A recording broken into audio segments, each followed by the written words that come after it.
প্রিয় দর্শক, এল নিউজ অনলাইনে আপনাদের সাথে আছি আমি আসাদুজ্জামান সাজু।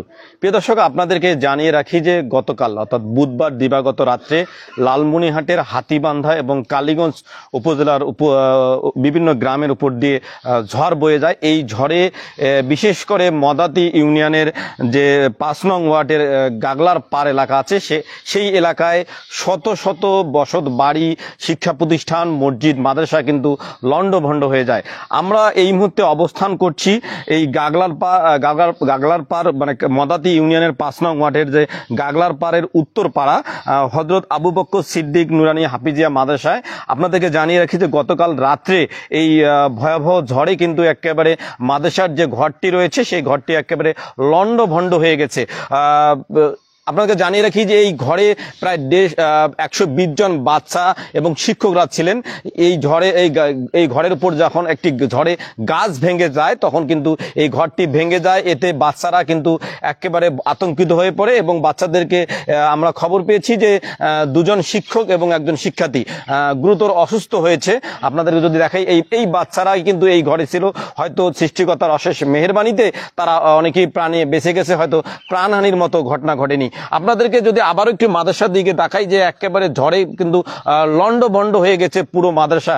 আমরা এখানকার যে এই মাদ্রাসার যা ঘটনার প্রত্যক্ষদর্শী আছে তার সঙ্গে কথা বলবো এবং এই মাদ্রাসাটি ভেঙে পড়ার কারণে কিন্তু বাচ্চারা খোলা আকাশের নিচে বসবাস করছে, তারা রাতে থাকবে কোথায় এই পরিবেশ পর্যন্ত কিন্তু নেই। সব মিলে এখানকার যে ঘটনার প্রত্যক্ষদর্শী যে কালকে ছিলেন তার সঙ্গে কথা বলবো এবং আমার জানার চেষ্টা করব। একটু বলবেন কি হয়েছিল কালকে, কিভাবে এই ঘটনা ঘটলো? এত লাগবে বলেন। হ্যাঁ, আসসালামু আলাইকুম রহমতুল্লাহ। গতকাল দিবাগত রাত্রে রাত 10:30 থেকে 11টার মধ্যেই আমাদের এই মাদ্রাসার ভবনটি প্রাকৃতিক দুর্যোগে এবং ঝড়ে ঢলে পড়ে এবং ঘরের উপর একটি গাছ ভেঙে পড়ে। এই ঘরের নিচে 3 জন শিক্ষক এবং শতাধিক ছাত্র যারা ছিলেন এবং এদের মধ্য থেকে 3 জন অসুস্থ হয়ে গেছেন, 2 জন শিক্ষক এবং একজন শিক্ষার্থী অসুস্থ হয়ে গেছেন এবং আমাদের উপস্থিত ক্লাস করানোর মতো। এখন বাচ্চারা রাত্রে কোথায় থাকবে? রাত্রে থাকার মতো পরিস্থিতি নাই বিধায় অনেকেই বাসায় চলে গেছে এবং অনেকে মাদ্রাসার সাথে আছে, তারাও হয়তো বা কিছুক্ষণের মধ্যে চলে যাবে। আমাদের অতি প্রয়োজন হচ্ছে আমাদের ঘরটি পুনরায় নির্মাণ করা এবং এলাকার মান্যগণ্য ব্যক্তিবর্গ এবং যারা আছেন সদস্য এবং ইউনিয়ন পরিষদের চেয়ারম্যান, জেলা পর্যায়ের চেয়ারম্যান, তাদের সহযোগিতা একান্তভাবে আমরা কামনা করতেছি। প্রিয় দর্শক, আপনাদেরকে জানিয়ে রাখি যে হাফিজিয়া মাদ্রাসায় কিন্তু অনেক ইতিম বাচ্চারাও আছে, হয়তো যাদের বাড়ি ঘর আছে তারা হয়তো তাদের বাড়ি ঘরে গেছে। এমন শিক্ষার্থী আছে যাদের বাড়ি ঘরে নেই, যাদের বাবা মা কেউ বেঁচে নেই, তাদের মানে সর্বোচ্চ আশ্রয়স্থল কিন্তু এই মাদ্রাসা।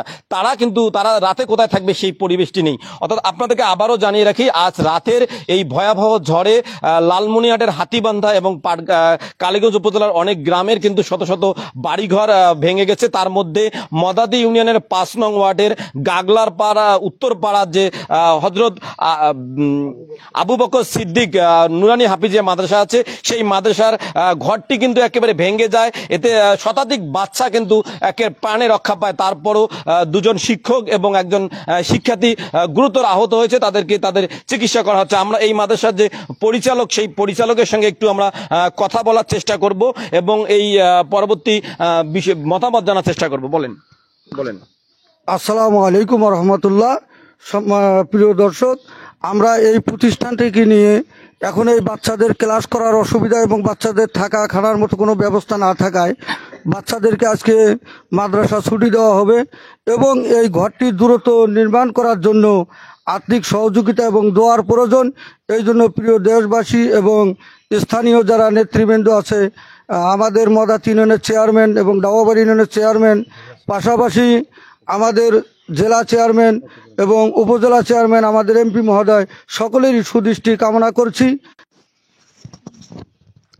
প্রিয় দর্শক, আপনাদেরকে আবারও জানিয়ে রাখি যে গতকাল রাতে কিন্তু ঝড়ে লালমনিরহাটের হাতীবান্ধা এবং কালীগঞ্জ উপজেলার অনেক গ্রাম কিন্তু লণ্ডভণ্ড হয়ে গেছে। তার মধ্যে উল্লেখযোগ্য যদি বলি, কালীগঞ্জ উপজেলার মদাতি ইউনিয়নের যে ৫ নং ওয়ার্ড আছে সেই ৫ নং ওয়ার্ডের গাগলার পাড়ের উত্তর পাড়া যে হযরত আবু বকর সিদ্দিক নুরানি হাফিজিয়া মাদ্রাসার এই ঘরটি যদি আবারও আপনাদেরকে দেখাই, একেবারে লণ্ডভণ্ড ভণ্ড হয়ে গেছে ঘরটি। গতকালকে রাত 10টার দিকে একটি গাছ প্রথমে ঘরটির উপর পড়ে যায়, একেবারে একেবারে বাচ্চা শিক্ষার্থীদের উপর পড়ে যায়, একেবারে লন্ড ভন্ড হয়ে গেছে মাদ্রাসা ঘরটি। ফলে খোলা আকাশের নিচে কিন্তু এই ছোট ছোট বাচ্চারা কিন্তু একেবারে খোলা আকাশের নিচে একেবারে তারা দিন যাপন করছে। এই মাদ্রাসাটি পূর্ণ মেরামতে একে জরুরি হস্তক্ষেপ প্রয়োজন, যে কারণে মাদ্রাসার পরিচালক, শিক্ষার্থী, স্থানীয় লোকজন, ইউনিয়ন পরিষদ চেয়ারম্যান, উপজেলা পরিষদ চেয়ারম্যান, জেলা পরিষদ চেয়ারম্যান, উপজেলা নির্বাহী কর্মকর্তা, জেলা প্রশাসক সহ প্রশাসন এবং জনপ্রতিনিধিদের শুভ দৃষ্টি কামনা করছেন। আসাদুজ্জামান সাজু, এল নিউজ অনলাইন, কালীগঞ্জ, লালমনিরহাট।